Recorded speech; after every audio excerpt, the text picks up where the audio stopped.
Hello बेटा, आज हम पढ़ेंगे class 11 chapter number 4 motion in a plane. इसके थ्योरेटिकल पार्ट हम ऑलरेडी पढ़ चुके हैं। आज हम इस पे कुछ वेक्टर और कुछ न्यूमेरिकल्स करेंगे। वेक्टर्स पे मेनली हमारे पास टॉपिक्स देख लेते हैं, जिन जिन टॉपिक पे आज हम न्यूमेरिकल्स करेंगे। स्केलर्स एंड वेक्टर्स, इनकी डेफिनेशन और प्रॉपर्टीज हम पहले ही पढ़ चुके हैं। अब हम कुछ क्वेश्चन करेंगे। नेक्स्ट है इनकी प्रॉपर्टी पे एडिशन और सब्ट्रैक्शन। दो मेथड होते हैं मेरे पास, ग्राफिकल मेथड से और एनालिटिकल मेथड से, दोनों से न्यूमेरिकल करेंगे। नेक्स्ट है resolution of vector. Resolution of vectors का मतलब होता है 2D और 3D में वेक्टर्स को तोड़ना। हम उस पर न्यूमेरिकल्स करेंगे इस पे, और रेक्टेंगुलर कंपोनेंट में डिवाइड करके भी हम न्यूमेरिकल करेंगे। नेक्स्ट है वेलोसिटी एंड एक्सेलरेशन। हम थ्योरेटिकल पार्ट पहले ही पढ़ चुके हैं। हम अब motion in a plane chapter पढ़ रहे हैं, यानी कि इन 2 डायमेंशन। तो वेलोसिटी और एक्सेलरेशन पर न्यूमेरिकल करेंगे इन 2 डायमेंशन। नेक्स्ट है relative velocity in 2 dimension. 1 dimension में हम इससे पहले चैप्टर में कर चुके हैं, तो इस चैप्टर में कहाँ करेंगे numerical relative velocity in 2 dimension. Question देखते हैं अब। फर्स्ट क्वेश्चन बेटा, in Latin the word vector means. Latin हमारे पास लैंग्वेज होती है, जैसे ग्रीक लैंग्वेज होती है, इंग्लिश हिंदी लैंग्वेज होती है। तो वर्ड वेक्टर का मीनिंग हमारे पास होता है कैरियर। तो ऑप्शन नंबर सी करेक्ट हो जाएगा, कैरियर। नेक्स्ट है A vector is not change if. Vector change कब नहीं हो जाए? If it is displaced parallel to itself. अगर हम किसी भी वेक्टर को उसी के पैरेलल में डिनोट कर दें या रिप्रेजेंट कर दें, तो ना तो उसका मैग्नीट्यूड चेंज होता है, ना ही उसकी डायरेक्शन। डायरेक्शन कब चेंज होती है? जो एंटी पैरेलल। ठीक है, तो फर्स्ट ऑप्शन ही मेरे पास करेक्ट हो जाएगा। नेक्स्ट है विच of the following is not a scalar quantity? Temperature, coefficient of friction, charge और इम्पल्स। टेम्परेचर मेरे पास स्केलर क्वांटिटी होती है, कोई डायरेक्शन नहीं होती। कोफिशिएंट ऑफ फ्रिक्शन, किसी भी चीज़ का कोफिशिएंट हमेशा कांस्टेंट रहता है। चार्ज, चार्ज मेरे पास कैसी क्वांटिटी है?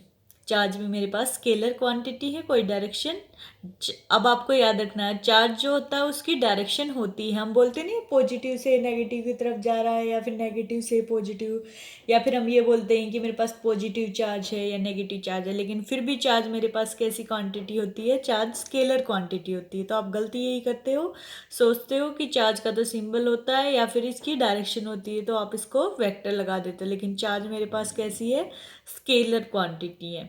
और उसके बाद मेरे पास आया इम्पल्स। इम्पल्स मेरे पास वेक्टर क्वांटिटी है, क्योंकि इसकी मैग्नीट्यूड भी है और डायरेक्शन भी, इसलिए इम्पल्स कैसी क्वांटिटी है? वेक्टर क्वांटिटी है। नेक्स्ट है बेटा, which of the following is not a property of null vector. आपको 4 प्रॉपर्टी दे रखी है, आपको बताना है इनमें से कौन सी नल वेक्टर को ही हम जीरो वेक्टर भी बोलते हैं, कि जीरो वेक्टर की प्रॉपर्टी नहीं है। ए प्लस जीरो, किसी भी वेक्टर में जीरो वेक्टर ऐड करो तो वो सेम रहता है ए। ठीक है, लेमडा इंटू जीरो, किसी भी स्केलर नंबर को जीरो वेक्टर से मल्टीप्लाई करो, उसका मैग्नीट्यूड कितना रहता है? जीरो, इसलिए वो कैसा रहेगा? Zero vector. ये भी ठीक है। जीरो इंटू ए, कितना आना चाहिए मेरे पास? Zero vector. अगर मैं किसी भी वेक्टर को जीरो से मल्टीप्लाई करूँगी तो मेरे पास जीरो वेक्टर आता है, तो ये गलत होगी। तो राइट आंसर क्या हो जाएगा? सी। ए माइनस ए, सेम वेक्टर में से सेम वेक्टर घटा देंगे तो कितना बचेगा? Zero vector. तो ये भी ठीक है। ठीक है, तो ये तीनों फर्स्ट, सेकंड और लास्ट जीरो वेक्टर या नल वेक्टर की प्रॉपर्टी होती है, थर्ड नहीं होती, इसलिए ये करेक्ट आंसर हो जाएगा। नेक्स्ट है बेटा, 2 vectors are given by A and B. A और बी की आपको वैल्यू दे रखी, find the third vector C आपको फाइंड आउट करना। If A plus 3b minus C equal to 0। ये इक्वेशन आपको गिवन है, तो इसका मतलब आप ए और बी की वैल्यू इस इक्वेशन में पुट करेंगे और सी निकाल देंगे। बहुत ईजीली आपका हो जाएगा। आंसर इसका थर्ड है, लेकिन बहुत आसान है, आपको बस एडिशन और सब्ट्रैक्शन करना है, तो आप खुद करेंगे। ये आपका होमवर्क है।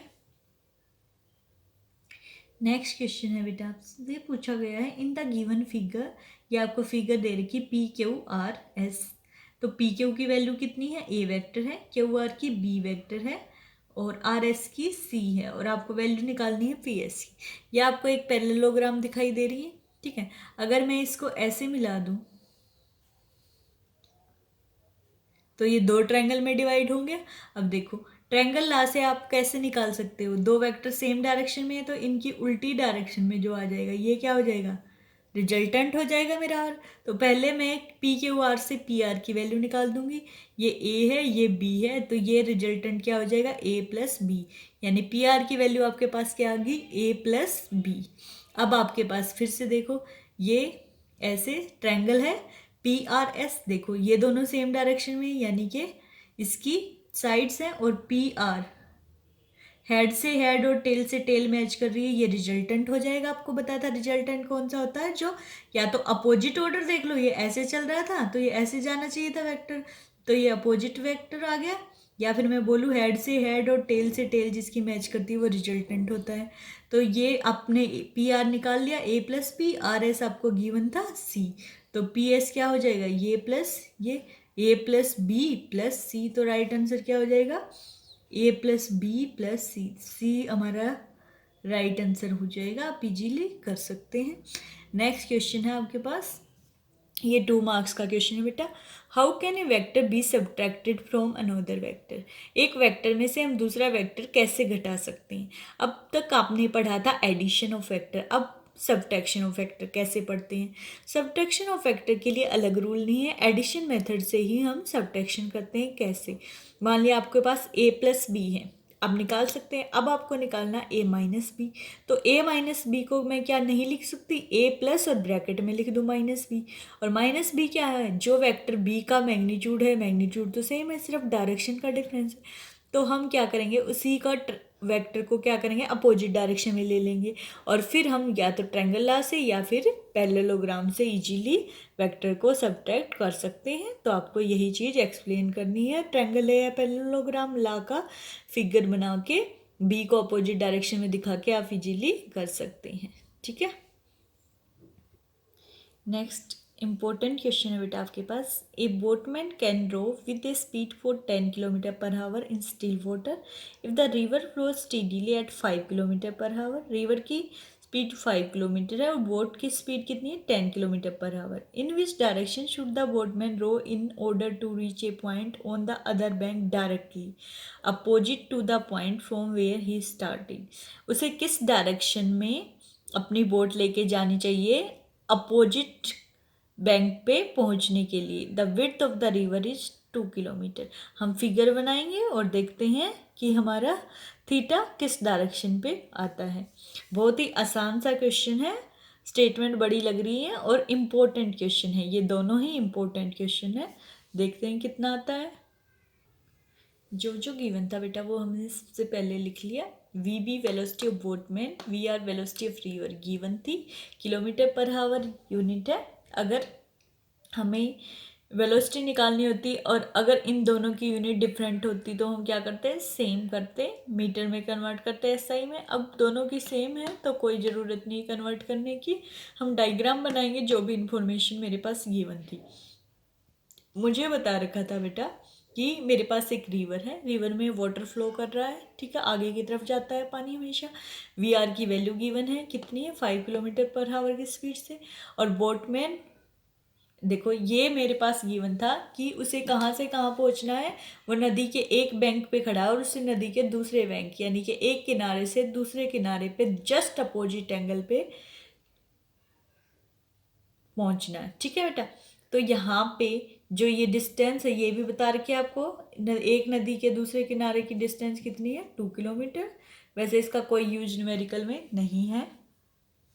अब हमारा डिपेंड करेगा कि देखो बिल्कुल अपोजिट जो मैं इसे बना दूंगी तो ये एंगल कितना बनेगा, 90 डिग्री। अब थीटा चाहिए मुझे, तो किस डायरेक्शन पे बोटमैन को जाना चाहिए कि वो जल्दी से जल्दी यहाँ पहुँचे। तो किस डायरेक्शन पे जाना चाहिए वो मैं ऐसे बना दूंगी, ऐसे ही जाएगा। ठीक है, क्योंकि बिल्कुल अपोजिट ऐसे जाना पॉसिबल नहीं है। तो थीटा डायरेक्शन ये मेरे पास आ गया जब मैं इस ट्रायंगल को कंप्लीट करूंगी थीटा। अब आपको पता है ये एक राइट एंगल ट्रायंगल बन गई क्योंकि इसमें एक एंगल कितना है, 90 डिग्री, और जिस पे 90 डिग्री होता है और दूसरा एंगल थीटा होता है वो उसका बेस होता है। तो ये बेस हो गया, ये 90 के साथ अटैच है, ये परपेंडिकुलर और ये हाइपोटेन्यूज। तो एक राइट एंगल ट्रायंगल बन गई मेरे पास ABC। मुझे तो थीटा निकालना है। तो अब इस राइट एंगल ट्रायंगल में साइन थीटा क्या होता है, साइन थीटा। अब आपको बता, अब साइन थीटा, कोस थीटा या टेंजेंट थीटा किसी से भी वैल्यू निकाल सकते हैं। साइन थीटा सबसे इजी पड़ता है इसलिए हमने क्या ले लिया, साइन थीटा। साइन थीटा मेरे पास क्या होता है बेटा, परपेंडिकुलर अपॉन हाइपोटेन्यूज। देखो इसमें मेरे पास किसकी वैल्यू गिवन है, वी आर परपेंडिकुलर की वैल्यू गिवन है, वी बी भी गिवन है 10 किलोमीटर पर आवर। तो मेरे पास परपेंडिकुलर और हाइपोटेन्यूस गिवन थे, तो इसलिए मैंने साइन थीटा ले लिया। अगर मुझे ये वाली वैल्यू पता होती तो मैं क्या ले लेती, बेस अपॉन हाइपोटेन्यूस आ जाता कोस थीटा से। ऐसे ही अगर ये दोनों गिवन होती तो मैं 10 से निकाल सकती थी। ठीक है, हम देख लेते हैं जो हमें इजी पड़ता है। तो इसमें मेरे पास मुझे पता है साइन थीटा होता है परपेंडिकुलर अपॉन हाइपोटेन्यूस, ये दोनों गिवन है तो मैं साइन थीटा लगा दूंगी। V R upon V B value put करेंगे, 5 और 10 गिवन थी मेरे पास, तो 5/10 कितना आ गया 1/2। अब आपको पता है साइन थीटा 1/2 कब होता है, साइन 30 पे, तो मैंने 1/2 को क्या लिख दिया साइन 30। दोनों साइड साइन से साइन कैंसिल हो जाएगा, थीटा क्या आएगा 30 डिग्री। यानी कि जो बोटमैन है उसको जल्दी से जल्दी दूसरे किनारे तक पहुंचने के लिए वेलोसिटी किस एंगल पे अपनी नाव को लेके जाना पड़ेगा बोट को, थीटा कितना होना चाहिए 30 डिग्री। ऐसे ही स्टेटमेंट चेंज करके और न्यूमेरिकल आ जाते हैं, लेकिन मेथड क्या रहता है बेटा, बिल्कुल सेम रहता है, तो आप इजीली कर लेंगे। बस ध्यान रखना है कि क्या गिवन है कि आपका साइन थीटा का फॉर्मूला आसानी से लग जाएगा या कोस थीटा का। नेक्स्ट इंपॉर्टेंट क्वेश्चन है बेटा आपके पास, rain is falling vertically with a speed of 35 metre per second. Rain आपकी 35 मीटर पर सेकेंड से जा रही है। Wind start blowing after some time with a speed of 12 meter per second in east to west direction. In which direction should a boy waiting at a bus stand hold his umbrella? आपको rain की direction दे रखी है और उसकी velocity दे रखी है, उसके बाद आपको हवा की डायरेक्शन दे रखी है, तो हवा और वाटर दोनों की डायरेक्शन आपको पता चल गई। अब आपको बताना है बस कि किस डायरेक्शन में होल्ड करना अम्ब्रेला। हम फिगर बनाएंगे और फिगर से इजीली कर लेंगे। ये भी स्टेटमेंट चेंज होके कई सारे क्वेश्चन आते हैं, एनसीईआरटी का ही क्वेश्चन है इजी सा, तो देखते हैं, बहुत आसानी से हो जाता है। जो जो गिवन था बेटा वो लिख लिया हमने। वी आर गिवन था, velocity of rain, V W wind given था। वेलोसिटी ऑफ रेन हमेशा डाउनवर्ड होती है, बारिश हमेशा ऊपर से नीचे की तरफ आती है, तो डायरेक्शन डाउनवर्ड हो जाएगी। वी डब्ल्यू गिवन है डायरेक्शन इससे वेस्ट। वी रिजल्टेंट वेलोसिटी पूछी नहीं गई है, लेकिन कुछ न्यूमेरिकल में पूछ ली जाती है, इसलिए आपको निकाल के दिखा दी कि कैसे निकालनी है। ठीक है, अगर पूछी है तो आप निकालिए, वरना डायरेक्ट डायरेक्शन भी निकाल सकते हैं। थीटा, ये आपसे पूछा गया है डायरेक्शन फॉर अम्ब्रेला को किस डायरेक्शन में हेल्ड करना है, तो जितना आपका थीटा आएगा उसी एंगल पे आप होल्ड करोगे। ठीक है, अब हम फिगर बनाते हैं। मेरे पास ये नॉर्थ डायरेक्शन होती है, साउथ ईस्ट वेस्ट। आपको वेलोसिटी ऑफ वाइंड दे रखे इससे वेस्ट, तो ओरिजिन से स्टार्ट करते हैं कोई भी चीज़ लेना, तो इससे वेस्ट आपकी ये इधर वी डब्ल्यू मान लिया मैंने। डाउनवर्ड डायरेक्शन में आपका क्या आ जाएगा, हमेशा रेन की डायरेक्शन आ जाएगी। तो ये पैरेललोग्राम बन गई मेरे पास, ये एंगल मैंने मान लिया रेन से कितना है थीटा। तो इस पैरेललोग्राम का आपको पता है जो भी ये मेरा क्या होता है, रिजल्टेंट होता है। ठीक है बेटा, ये रिजल्टेंट निकाल लेंगे। इसको पैरेललोग्राम का नाम रख दिया हमने OBCA। ठीक है, अब ये जो थीटा आएगा मेरा इसी के अपोजिट डायरेक्शन में। ठीक है, ये ऐसे अगर मैं लाइन कर दूं तो ये दोनों एंगल मेरे पास सेम होते हैं, तो ये एंगल भी क्या हो जाएगा थीटा। इसी पे एंगल पे मुझे अपना अम्ब्रेला हेल्ड करना है। तो सबसे पहले मैं रिजल्टेंट निकाल के दिखा देती हूँ। दोनों के बीच एंगल कितना बन रहा है, वी डब्ल्यू और वी आर। आप देखो तो पूरा एंगल कितना है, ये कंप्लीट एंगल 90 डिग्री है।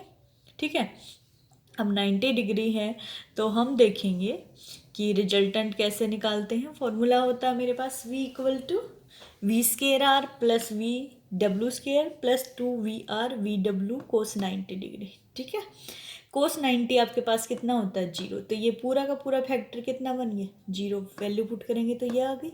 वी आर और वी डब्ल्यू गिवन है 35 और 12, सोल्व करेंगे तो मेरे पास अप्रोक्सीमेटली 37 आ जाएगा।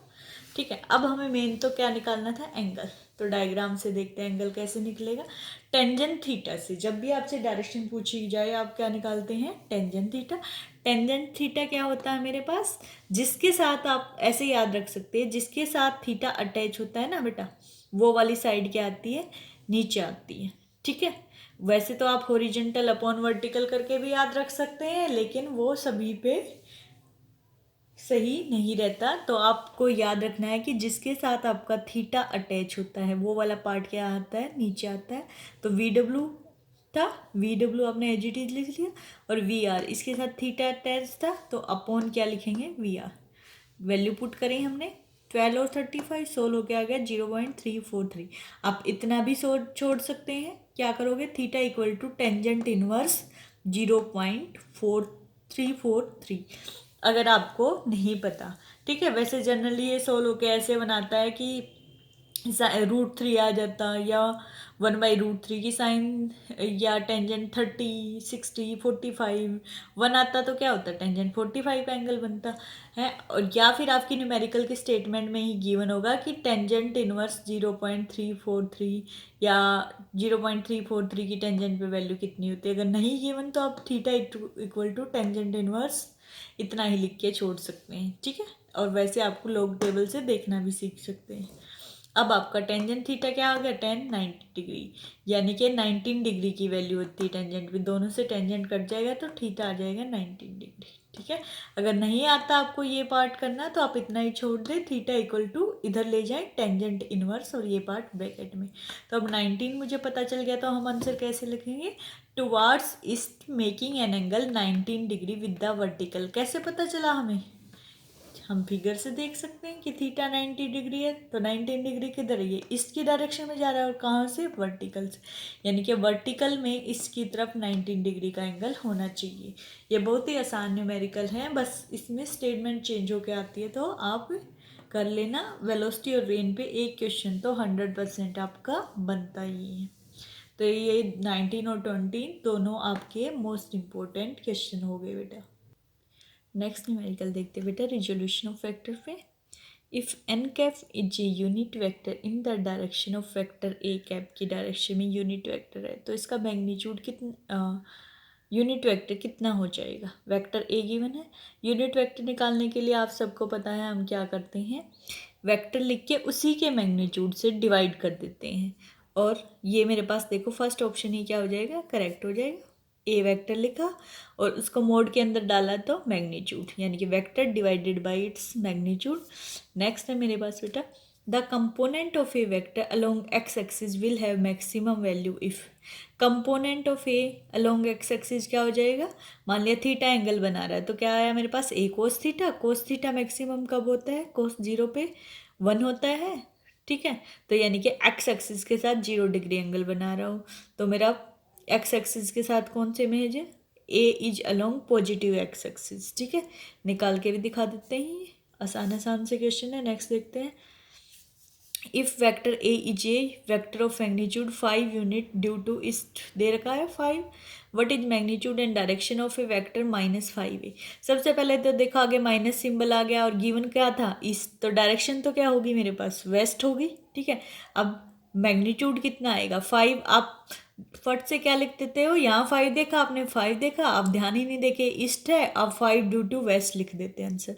लेकिन 5 और वेक्टर ए साथ में दे रखा है, तो 5 इंटू वैक्टर ए की वैल्यू पुट करोगे, 5 इंटू 5 25, तो आंसर आया आपके पास -25। तो -25 अगर एज इट इज लिखा होता तो हम लिखते हैं -25 ड्यू ईस्ट, लेकिन आंसर में माइनस कहीं नहीं है, तो माइनस हटाएंगे तो क्या आ जाएगा, वेस्ट, तो आंसर आ जाएगा 25 ड्यू वेस्ट। ठीक है, ये निकाल के भी दिखा देंगे।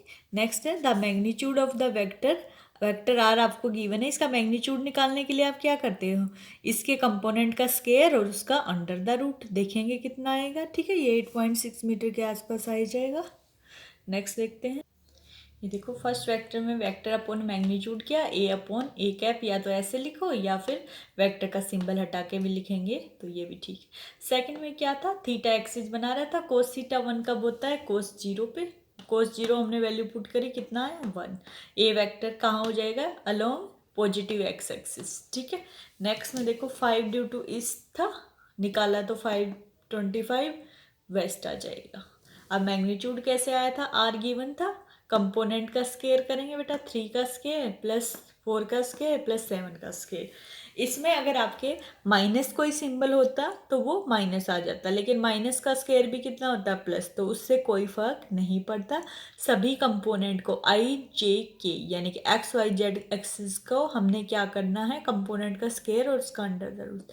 74 अप्रोक्सीमेटली 8.6 मीटर आ जाएगा। ठीक है बेटा, नेक्स्ट मेरे पास क्वेश्चन है, I plus J cap and I minus J cap, इसका आपने क्या निकालना है, मैग्नीट्यूड निकालना है, ठीक है। अब इसका मैग्नीट्यूड हम कैसे फाइंड आउट करते हैं, जैसे हमने इसका मैग्नीट्यूड फाइंड आउट किया था इस पूरे वेक्टर का, ठीक है। मान लिया इसको ए बी मान लिया, नहीं तो डायरेक्ट भी कर सकते हैं। तो कैसे किया मैंने, इसका मैग्नीट्यूड देखते हैं पहले, इसके कंपोनेंट का स्केयर, आगे कुछ नहीं लिखा तो इसका मतलब क्या है, वन वन तो है ना मल्टीप्लाई में, तो वन का स्केयर प्लस वन का स्केयर, सोल्व करेंगे, वन का स्केयर करो, क्यूब रूट करो, कुछ भी करो, वन का क्या आता है वन, वन प्लस वन कितना हो गया मेरे पास, अंडर द रूट टू आ जाएगा आंसर। सिमिलरली इसका देखो, आगे कुछ नहीं है तो वन है, तो वन का स्केयर, इसके आगे माइनस वन हो जाएगा तो माइनस वन का स्केयर, सोल्व करेंगे सेम आ जाएगा रूट टू। तो अब आप ये भी देख सकते हैं सिंबल से कोई फर्क नहीं पड़ता, मैग्नीट्यूड सेम रहता है, ठीक है बेटा। नेक्स्ट क्वेश्चन है आपके पास ए वेक्टर की वैल्यू गिवन है, बी वेक्टर की वैल्यू गिवन है, ठीक है। आपको यूनिट वेक्टर निकालना है, इसमें आपको मैग्नीट्यूड निकालना था, इसमें आपसे क्या पूछा गया, यूनिट वेक्टर। यूनिट वेक्टर क्या होता है, सेम वेक्टर जो आपको गिवन है आप उसी के मैग्नीट्यूड से डिवाइड कर देंगे तो आपके पास क्या आएगा, यूनिट वेक्टर। अब देखो आपने एक ऐप सेम वेक्टर लिखा, इसको मैग्नीट्यूड से डिवाइड करेंगे, मैग्नीट्यूड कैसे निकालना, इन सब का स्क्वायर और उसका under the root, one one minus two, इनका स्केयर करेंगे, माइनस है तो स्केयर होके प्लस ही हो जाएगा, वन का स्केयर वन आया, वन का स्केयर वन आया, टू का स्केयर कितना आया, फोर फाइव सिक्स, तो कितना आ गया डिवाइड में, under the root six. Same हम बी का देखते हैं बेटा, मेरे पास क्या आएगा, बी गिवन है, बी वेक्टर लिखा और इसका स्केयर और अंडर द रूट कर दिया, तो आई कैप का कितना था, वन का स्केयर, इसका टू का स्केयर, ये माइनस वन स्केयर, सोल्व करेंगे, इसका वन, टू का फोर और इसका वन, फोर फाइव सिक्स, तो कितना है, I cap plus two J cap minus K cap by under the root six. अगर ये सोल्व होके मान लिया टू थ्री आ जाता तो सबको अलग अलग डिवाइड भी कर सकते हैं, या वन बाई रूट सिक्स बाहर लिख के इसको ब्रैकेट में भी डाल सकते हैं, कोई फर्क नहीं पड़ता, स्टेटमेंट चेंज होके आती रहती है, बस आपको ट्रिक आनी चाहिए क्वेश्चन करने की। नेक्स्ट क्वेश्चन है बेटा आपके पास, a unit vector is represented by A I cap plus B J cap plus C cap.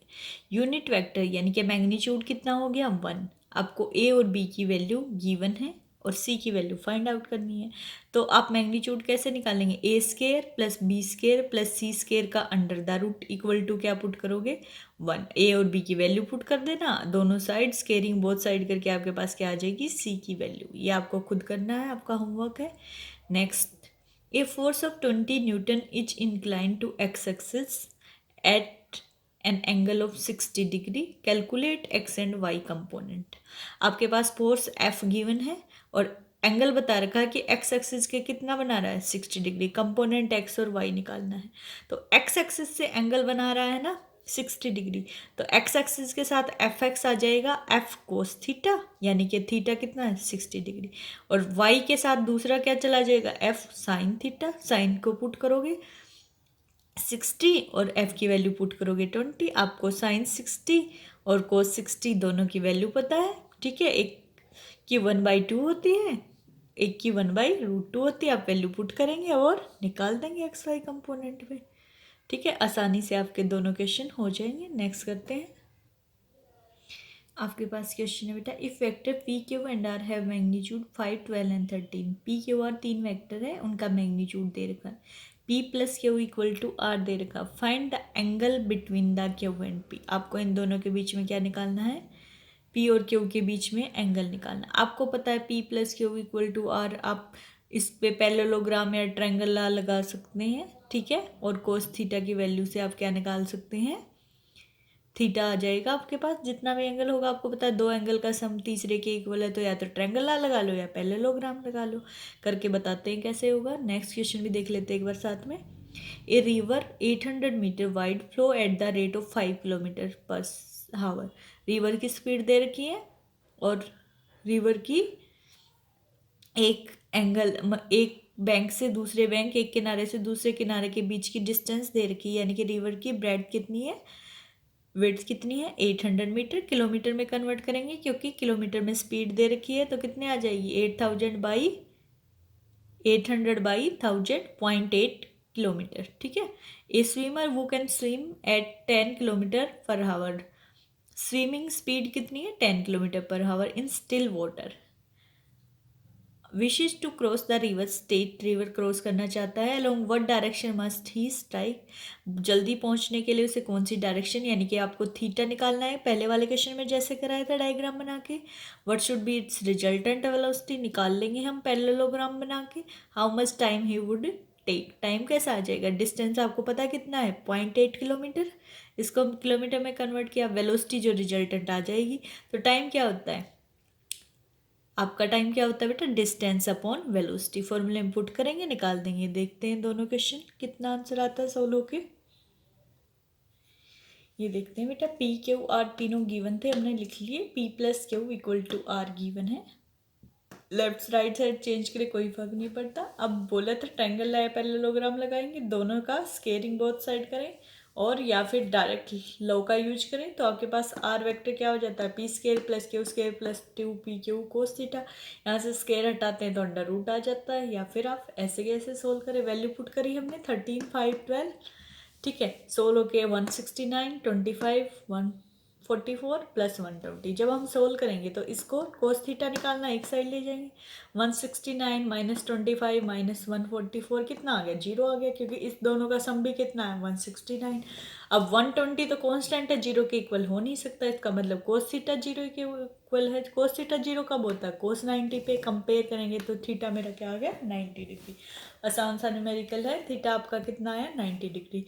आप ये वैसे याद भी कर सकते हैं, शॉर्ट ट्रिक। अगर कोई और एंगल बनता तो आपको निकाल के ही देखना पड़ता, लेकिन 90 है तो एक शॉर्ट ट्रिक भी होती है जो आपको गिवन है। देखो P plus Q equal to R given है, 5 और 12 और 13। आप देख सकते हैं इसमें वैल्यू पुट करके कि जब इनका स्केयर करेंगे आप, तो 5 प्लस 12 का स्केयर इक्वल टू आ जाएगा 13 के स्केयर के, ठीक है।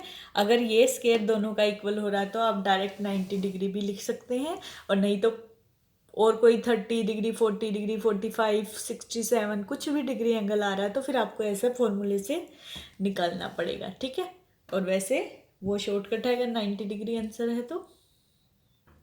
नेक्स्ट क्वेश्चन बेटा, अभी आपको थोड़ी देर पहले करवाया था एक बोट वाला, ठीक है, उसी तरीके से हमारे पास स्विमिंग वाला है, और वैल्यू भी सेम गिवन है स्विमर की और रिवर की, ठीक है। वहाँ पे बस स्विमर की जगह क्या था, बोट थी, और उसमें सिर्फ आपसे थीटा पूछा था। इस बार वेलोसिटी, थीटा और टी तीनों चीज़ें पूछ ली, तो डायग्राम बनाते हैं, ठीक है। मेरा मान लिया ये रिवर है, आप डायग्राम को कैसे भी बना सकते हैं। इसे एक बैंक से दूसरे बैंक पे पहुंचना है स्विमर को, ठीक है, तो थीटा एंगल होना चाहिए। ये मेरी वेलोसिटी ऑफ रिवर है। रिवर आपको बता नहीं रखा कि डायरेक्शन किधर है, इधर से इधर है, ईस्ट टू वेस्ट है या वेस्ट टू ईस्ट है, ठीक है। तो हमने ऐसे बना लिया डायग्राम। इसी डायग्राम को जैसे मैंने पहले वाले क्वेश्चन में कराया था रोटेट करके भी बना सकते हैं, ठीक है बेटा। तो आपको ये दोनों तरीके से मैंने डायग्राम बना दिया, बुक में ज़्यादातर ऐसे बना होता है, ठीक है। ये वी एस स्विमर की वेलोसिटी है कि स्विमर को इस डायरेक्शन में तैरना पड़ेगा, ये रिवर की वेलोसिटी हो जाएगी इधर, और ये आपको विड्थ दे रखी है 800, यानी 800 मीटर, किलोमीटर में कन्वर्ट करूँगी 10⁻³ से मल्टीप्लाई किया 0.8 किलोमीटर आ गया, ठीक है। सारी चीज़ें गिवन है। अब हम निकालेंगे, ये मेरे पास ट्रायंगल बन रही है, ये बेस हो जाएगा थीटा और 90 डिग्री, ये परपेंडिकुलर, ये हाइपोटेनस, ठीक है। अब हम साइन थीटा निकाल लेंगे, perpendicular upon hypotenuse, V R upon V S. V R 5 given है, 10, 1/2 कंपेयर करेंगे साइन 30 आ जाएगा, ठीक है। तो थीटा कितना हो गया 30 डिग्री, पहले वाले की तरह सेम है।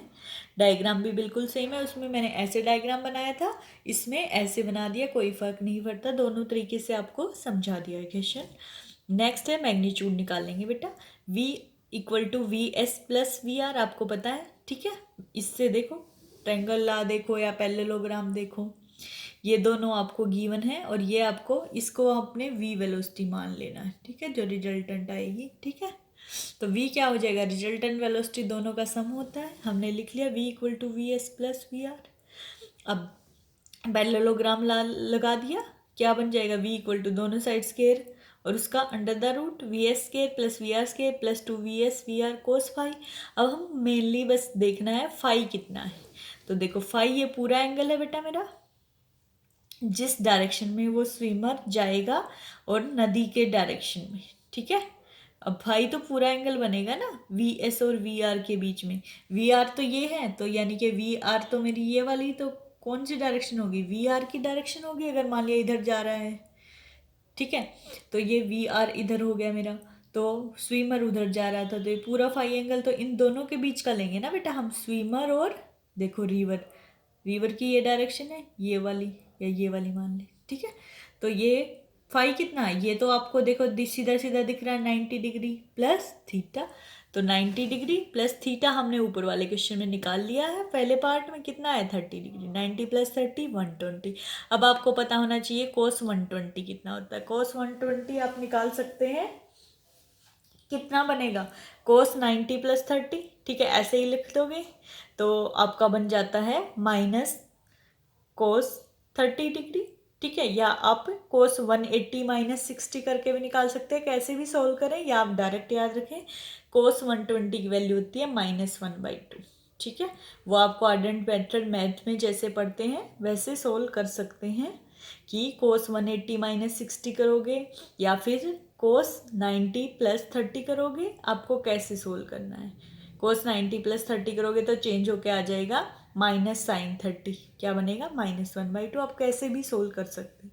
अब आपने इसमें वैल्यू पुट करी सबकी, 10 5 -2 सोल्व होके आपके पास आ जाएगा √75, अप्रोक्सीमेटली किसके इक्वल है 8.6 किलोमीटर पर आवर। इससे पहले भी क्वेश्चन में किया था, सेम आंसर क्यों आया, क्योंकि 10 और 5 सेम गिवन थी।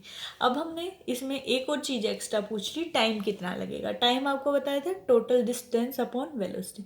टोटल डिस्टेंस 0.8 किलोमीटर थी, वेलोसिटी यहाँ से आ गई 8.6। सोल्व करेंगे तो देखो बेटा किलोमीटर पर हावर में आंसर गिवन था, तो टाइम भी किस में आया हावर में, तो 0.093 हावर। अगर इसको मिनट में कन्वर्ट करना है 60 से मल्टीप्लाई कर दिया 5.5 मिनट। सेकंड में कन्वर्ट करना है या तो इसको 60 से मल्टीप्लाई कर लो मिनट वाले को, या हावर को डायरेक्टली 3600 से मल्टीप्लाई करो, सेकंड में आंसर आ जाएगा। आपसे जो पूछा गया है वैसे आप कर सकते हैं, बहुत ही इजीली आपके सारे न्यूमेरिकल इस चैप्टर के हो जाएंगे। आज आपके 2-3 टॉपिक ही कवर हो पाई हैं इसमें, रिजोल्यूशन ऑफ वेक्टर तक। आगे हम फिर नेक्स्ट वीडियो में देखेंगे न्यूमेरिकल। आपकी पीडीएफ इसके साथ अटैच कर दी गई है।